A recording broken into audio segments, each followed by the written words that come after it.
Hello friends, Ratna's কিচেনে সকলকে স্বাগত।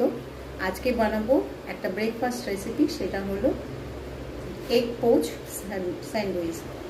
তো এটা এগ পোচটা তো আমরা সবাই জানি, তাই এগ তো আমি নিয়ে নিয়েছি বাটার, আর নিয়ে নিয়েছি নুন, আর দুটো স্যান্ডউইচ ব্রেড, আর নিয়েছি গোলমরিচের গুঁড়ো আর চিলি গার্লিক সস।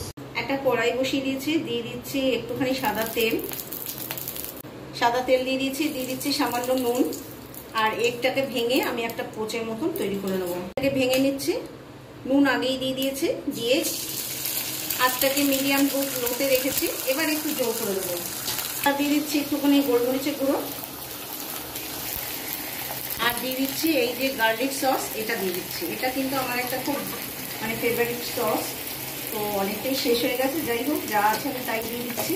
ভীষণ ভালো লাগে, টেস্টটা আলাদা একটু মাত্রা বেড়ে যায়। তো এবার এটাকে উল্টিয়ে দেবো। আমি এগটাকে উল্টিয়ে দিয়েছি, পোচটাকে উল্টিয়ে দিয়েছি। এবার এটাকে নামিয়ে নেব। এবার ব্রেডের মধ্যে আমি বাটার মাখিয়ে নিচ্ছি, আর বাকি বাটারটা রেখে দিচ্ছি। দিয়ে ডিমের পোচটা এর মধ্যে দিয়ে দিচ্ছি। এই ব্রেডটার মধ্যে কিন্তু আমি কোনো বাটার লাগাইনি, তো যাই হোক এর মধ্যে দিয়ে দিচ্ছি। দিয়ে এটাকে সমান করে দিচ্ছি, দিয়ে যেটা তাওয়ার মধ্যে সেঁকবো তার মধ্যে বাটারটা লাগিয়ে নিলাম, যাতে খেতে খুব ভালো হয়। আমি কিন্তু খুব সিম্পল বানিয়েছি, বাচ্চাদের কিন্তু টিফিনে অবশ্যই দেওয়া যায়। এবার এই পিঠটা তাওয়া বসিয়ে দিয়েছি, এই পিঠটাকে প্রথমে দিয়ে দিচ্ছি, তারপরে যেটুকু বাটার আছে এগুলো এটার মধ্যে লাগিয়ে নিচ্ছি। এক পিঠ মোটামুটি হয়ে গেছে, আমি উল্টিয়ে দিচ্ছি। একটা চামচের সাহায্য নিয়ে একটা খুন্তির সাহায্যে উল্টিয়ে দিচ্ছি। মোটামুটি কিন্তু বেশ ভালোই শেখা হয়ে গেছে।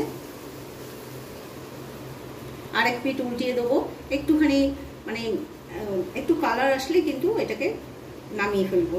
দুই পিঠই তৈরি হয়ে গেছে শেখা। এবার আমি একটা প্লেটের মধ্যে নামিয়ে দিচ্ছি।